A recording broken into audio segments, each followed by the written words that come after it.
What's up, man? It's 2Sneaky, man. And we back with another sneaky video like always, man. Back with another Bodycam film. Back to back, man. This the third video of the day, man. Let's get it. We get straight into it like always. I'm 41. Are you f***ing kidding me? You just turned 13 and he's 41. That is a pedophile. Oh, I'm sure they freaking all had sex. Guaranteed. How old's your friend? 18. That girl's not 18? Who knows what the hell is on? I don't even want to know what's on that phone because I'm going to want to go kill the son of a... On July 5th, 2022, just after midnight, a New Mexico State Police sergeant noticed a silver truck crossing multiple lanes at once without signaling. As he pulls the driver over and approached the vehicle, little did he know that he was about to uncover a dark and twisted case. This report is based on police records, and while the initial traffic stop footage went viral in 2023, Iwu has uncovered more horrifying footage that explains the full extent of this disturbing case. Who are these kids to you? This is my friend. That's your friend? Yeah. How old's your friend? 18. That girl's not 18. Trust me. She don't look 18. Ma'am, how old are you? I didn't ask you your name. I asked you how old you were.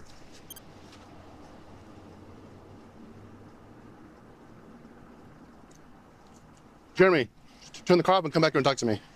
All right. As Jeremy steps out of the truck, the sergeant makes an alarming observation. Why's your zipper, your buttons down on your crotch? Well, I probably just forgot. I'll button my zipper. Yeah, please button your zipper. Yeah.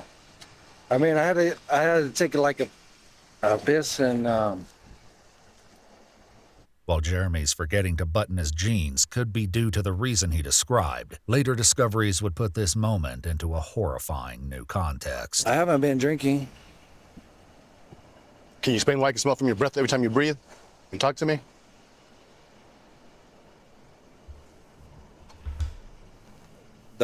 What is that? All those people in the car, who are they? They're just my friends. I mean, Do you normally hang out with people who are young? not. How old are you? I'm 41. 41? Okay, hang tight right there, okay? The sergeant returns to Jeremy's truck to get the children's information. Meanwhile, the other officer begins asking Jeremy more questions. Go and take your hand out of your pocket, bro. Oh, yeah. I'm gonna pat you down real quick, okay, bro? Just for weapons. The officer discovers a knife in Jeremy's pocket and places it out of his reach. So all these people who were coming from your house? Like I said, right No, now, we went to go pick somebody up. That Why? Because I don't know who you guys are. What was your original location before you drove to this spot right here? that was my house. So your house. So you're coming from your house, you're going to go pick someone up. Where's that person at? They weren't there. Oh, okay. So now where were you guys headed? I headed back to the house. At this point, the officer has little doubt that Jeremy is too intoxicated to drive, so he asks him to complete some sobriety tests. Before the test can begin, the officer must ask Jeremy some questions, but nothing could prepare him for his bizarre responses. Do you got any traumatic brain injuries? Possibly. I mean, I don't know. Maybe. Why do you say possibly? It'd be a yes or a no. How would you know such things? The doctor would tell you. Do you got any problems walking, turning, or balancing? Possibly. Back at Jeremy's truck, the sergeant asks the children some basic questions, but they don't make this process easy. How old are you? Don't lie to me.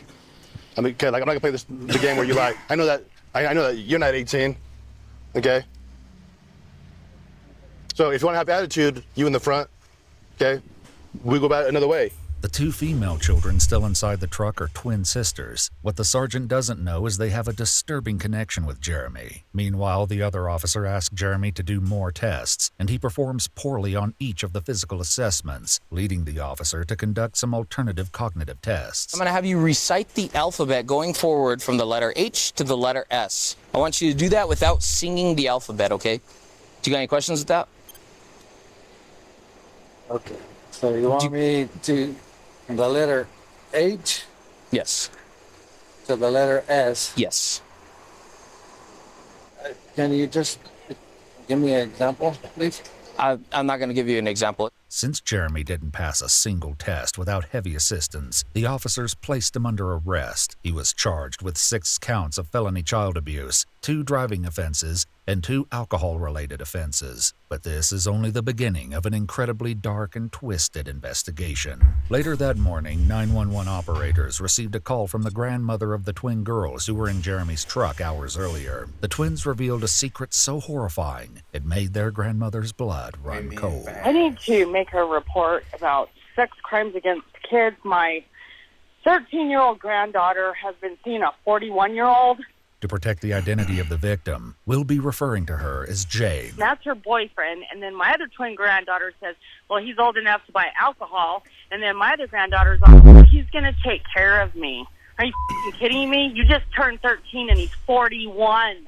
That is a pedophile. The 911 operator quickly dispatches an officer to Rhonda's home to gather information on the accusation. Most of the girls who be living with their grandmama, living with their older mama, like their older mom, living with their grandparents, they being fast.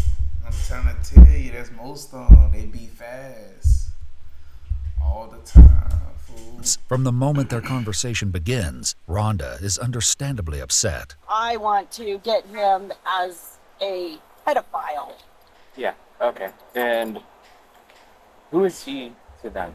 Cut. She met him off freaking Snapchat or Instagram. Yeah. Trust me, I want to kill this son of a... Okay. And what did they say? They say that I'm going to get both it. of them are... No, just one. Just one? Yep. Okay. Somehow, even though Jeremy was behind bars, he managed to borrow a guard's cell phone and contact one of the girls. One of them asked Jeremy to pick her up, only for him to ask how he was supposed to do that from jail. In another message, he asked them for money. And I don't know if she had sex with him last night, but I know that that is her boyfriend. That she freaking takes off at 1 in the morning, 12 in the morning, 8 o'clock at night. God, there's so many. And I tell them, I'm like, do you honestly think a grown man is going to take care of you? Like, they're pedophiles, you idiot. Rhonda explains that her granddaughters, Jane and Jalen, and their 2 brothers are in the custody of their great-grandfather, Ron Campbell. The children's father had passed away earlier, and their mother lost custody of them due to her incarceration. The twins have a history of behavioral issues, including running away from home frequently. Rhonda believes they'd been with Jeremy during these times. So they met on Snapchat. I'm sure it's Snapchat is or what some I'm assuming. Media. Yes. They've been together for a year. Yep. The officer steers the conversation back to what happened earlier that morning. They went back to his place and Some apartment. So I'm sure they freaking all had sex. Guaranteed. okay. And the guy was drunk. said you had pictures Oh. on. No, I their have the cell phones. Okay. So I just need to, they're Apple phones. So They're I need to locked. get into them. Yeah, they're locked. How do you know there's pictures? Because they send nude all the time. Have you seen them, or how do you know they're sending pictures? Yes, I have seen pictures before. So who knows what the hell is on. I don't even want to know what's on that phone because I'm going to want to go kill the son of a...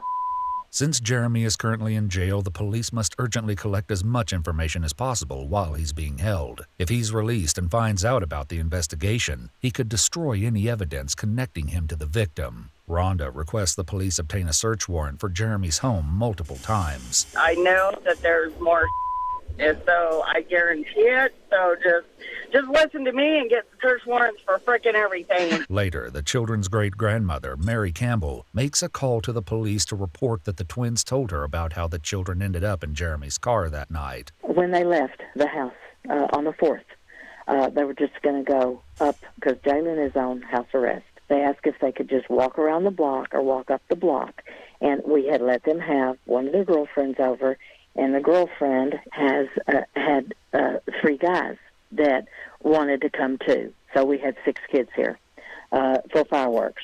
So they walked around the block, and that's when evidently Jalen called this man and ask him to come get them. Well, he loaded all 6 of those kids in the car, and they went evidently to his apartment. Mary had asked the girls questions, and their unsettling answers further implicated Jeremy for child. Nasty. All 6 of them. Jail time. Jail. That's where you're going. Dangerment. I said, sis, did y'all drink? And she said, yeah, he gave us all alcohol. And we all had shots. After gathering as much background information as possible, detectives asked Jane to come in for a forensic interview. To ensure she's comfortable, Rhonda also sits in on the interview. Is there anything between yourself and Jeremy that's on your phone? Whether it be text messages, videos, pictures? For me and him to contact each other with just text. Just text, okay. On Snapchat. And he would text me on Instagram. Okay. But I restricted his account and blocked him for a while. When Jeremy contacted the girls from a jail guard's phone, they tried to call him, but he wouldn't answer. He asked them to pray for him and mentioned seeing them again once he's released. However, Rhonda then took over the message to taunt Jeremy, telling him to eat a honey bun. The messages stopped coming in when Jeremy was informed that police were investigating the case. Do you remember whether or not if he had sent you any videos or pictures to your phone? He sent a picture of me to my phone. Okay. Off of his account on Instagram. Okay, can you tell me about that picture? He did after he did to me, it was just a picture after. Was there clothes on or no clothes? No clothes. Okay. Did he send that to you or did he just show you? He sent that to me. Okay. But he didn't send the video that he took. Tell me about a video. Jane goes on to describe how Jeremy sexually assaulted her and made a video and took a photograph of it. Jane can't bring herself to describe to the detective what was happening in the video, so he offers her a pen and paper to write the distressing... Hold on now. We know that's a kid. We know everybody need to be, he going to jail for this because he manipulating, but we need to get this right? Hold on. Sexually assaulted, I feel like all 6 of them consent. Like, they real deal, they all got in the car, they all knew what time of day it was. They all did this before, they been going out for a little minute. You think that was her first time? Come on, nah, stay real with it, fool. Sexual, you come on, nah. Y'all boys stay with, come on, nah. This ain't no damn sexual assault, nah. That hoe being fast. She is a jit, but she still being fast. Information down instead. The picture that he had sent you, was it a picture from that situation that night? Not from the DWI night. That was a different night. Okay, I'm sorry. But the night with what you wrote down was the picture of that situation? There's so many situations. There's 5 or 6. At the end of Jane's interview, she provides the detective with the names of Jeremy's social media accounts. Immediately after, the detective interviews Rhonda alone. He begins by asking what her granddaughters allegedly told her about what happened. Incredibly, Rhonda is about to reveal that her granddaughter was not Jeremy's only victim, and the other victim's story is equally appalling. However, we haven't been able to verify any of these statements. There was another girl, her mom has no idea that he sexually assaulted her at a hotel. He would park on dirt roads to have sex with her. I have a feeling this is the tip of the iceberg. Unexpectedly, Jalen has a different opinion about Jeremy despite what he did to her sister. He's a nice guy, don't press charges against him. What the hell? And I was like, why is she sticking up for him?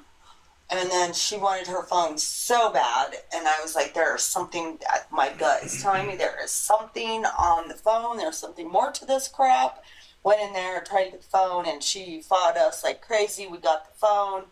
The crap that was on that phone, I just about fell over. Although the police had Jalen's phone, they were unable to unlock it to access the data. Without this phone, they'd have no physical evidence of the text between Jeremy and the victims. When the detectives asked for Jane and Rhonda's assistance, the pair crafted a plan to get Jalen's password. Yo, I got your phone with your password so I can go delete it. What's your password to your phone so I can go delete you? What do you mean? Your phone password.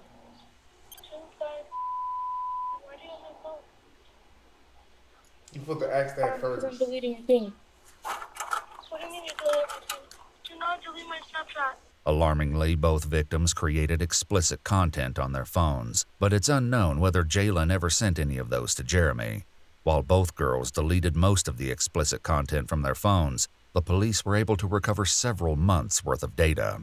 Rhonda relayed several graphic messages to the detective, clearly repulsed by what she'd read. I took the phone because I knew there were on there, and I just had that instinct. Yeah. But I had no idea what was going to be on that phone. According to the police report, Jeremy sent Jalen dozens of disturbing messages where he propositions her, even after she clearly stated her disinterest. Despite knowing she's a minor, Jeremy offers her a drink, but she refuses, stating that she doesn't want to be addicted to drinking again. In other instances, he repeatedly expressed his love for her, threatened to beat up any boys who flirted with her, and invited her to drink alcohol with him, among other things. Tragically, this was only scratching the surface, as there was one more monumental secret that Jane had hidden from Rhonda. Shockingly, Jane had also become pregnant at 12 with Jeremy's child. It started off, Manipulating the whole mind. That's first off. Let's get it started. Manipulating. He trying to get in that whole mind. He was trying to get in that whole mind. That's first off. Second of all,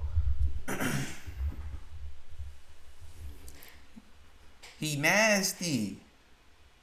Nasty. 12. Come on now. those months ago that she was had a miscarriage. She was pregnant. I didn't know that he was in his 40s. 12 years old? What you mean? I would have been asking what 12-year-old did it. What is you talking about? Forget. I would have been like, so who the dude is? Who at school it is? I would have found out off real. This would have been happening before she turned 13. The grandma was in the dark. Her ass came to light too late. Called my daughter Presley, her aunt, and said she thought she was having a miscarriage. It came out. She sent my daughter the picture of the fetus. That was Jeremy's baby. She flushed it down the toilet, and she said she gave herself a miscarriage. And as far as that pregnancy, is there any paperwork from the hospital? Nope, nothing at all. Frightfully, the detective learns there's a chance that pregnancy was not the only one. Last time she had sex with him was about 3 weeks ago. She thinks she could be pregnant again. I bought her 3 pregnancy tests. 2 were negative, 1 might be positive. He used no protection. According to the police report, when Jane's Aunt Presley was interviewed by the detective, she shared that Jane told her, We gotta get him the needle. We getting the needle. We gotta get him whatever. Nigga, you ain't getting no damn last meal. You hit. Say if she was 18, right? You still hit the hole without no yeah. Come on now. You hit the hole without no yeah. Without no. Come on now. father was a white boy from Stupid. school. According to Rhonda, neither Jane's mother nor the aunt ever took Jane to the hospital to receive medical care following her miscarriage. While at first Jane told Rhonda that no one else was aware of the pregnancy, she later revealed this was untrue. Jane had told Jeremy, and his reaction was utterly disconcerting. There are messages that he wanted a little girl and he was happy she was pregnant. So you will find that on his phone because he doesn't really. With Jane's testimony and the evidence from her and Jalen's cell phones, the police were able to arrest Jeremy again after he was released from jail for his DWI charge. He declined to answer any questions from the police and asked for a lawyer. In December 2023, Jeremy was convicted of criminal sexual penetration of a child under the age of 13 and contributing to the delinquency of a minor. On August 5, 2024, he was sentenced to 36 years in prison and will be required to register as a sex offender year upon his release. Nigga, you stay your ass right there, boy. Your ass bull jump, boy. Your ass playing. You feel me? Nasty. Come on, man. But no, though, man. We drop every day, man. We gonna be dropping tomorrow. I dropped today. Make sure y'all boys get at it at Mr. 2Sneaky and at 2Sneaky 2. You feel me? On all platforms. Let's get it. Let's go. And we out with it, man. The most hated.